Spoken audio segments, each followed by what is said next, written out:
Demi Allah saya katakan penyakit nifak ini kalau sudah sampai pada level berbahaya yang paling tinggi, itu bisa menghambat seseorang mendapatkan hidayah. Ya, ada seorang muslim, dia mengatakan saya beriman kepada Allah, dia mengatakan saya muslim, saya pun sholat, walaupun kita nggak tahu kualitas sholatnya seperti apa, Allahu a'lam bishawab. Tapi persoalannya, dia bisa mengatakan sesuatu yang bertentangan hukum Al-Quran. Dia mengatakan, ya misalnya mohon maaf ya, homoseksual itu adalah fitrah, lesbian itu adalah anugerah yang menjadikan ciri khas seseorang. Dari mana ketentuan semua itu?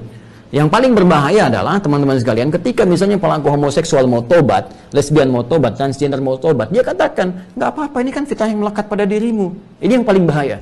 Ya, sehingga menghambat seseorang untuk bertobat, ingin memperbaiki diri, ingin kembali kepada Allah Subhanahu wa taala. Kita keras mendoakan mereka semua, mengarahkan dengan kebaikan, tiba-tiba datang orang ini mengatakan dengan lisannya dan mencegah seseorang untuk mendapatkan hidayah Allah Subhanahu wa taala.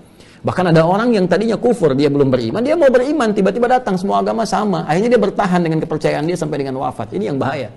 Ya, jadi saya sering katakan, virus-virus semacam ini jika keluar dari lisan seseorang, ini lebih berbahaya daripada kemunafikan, lebih baik daripada kesyirikan. Syirik jelas, tingkat paling bahaya, nomor 1.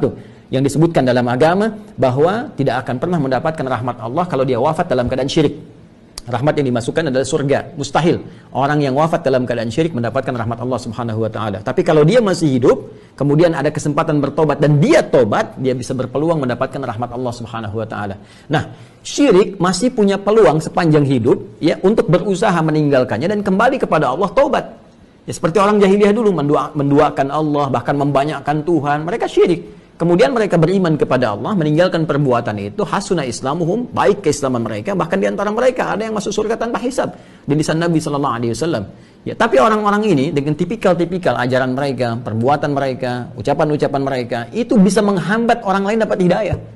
Ya, orang syirik, orang paranormal, orang dukun dan sebagainya misalnya kan, seorang yang dengan profesi yang salah, kita ajak untuk baik, kita ajak untuk kembali kepada Allah Subhanahu wa taala. Tapi kalimat-kalimat mereka dan menghambat mereka mendapatkan kebaikan-kebaikan dan hidayah dan melanggengkan mereka dalam kekufuran. Itu yang sangat berbahaya. Jadi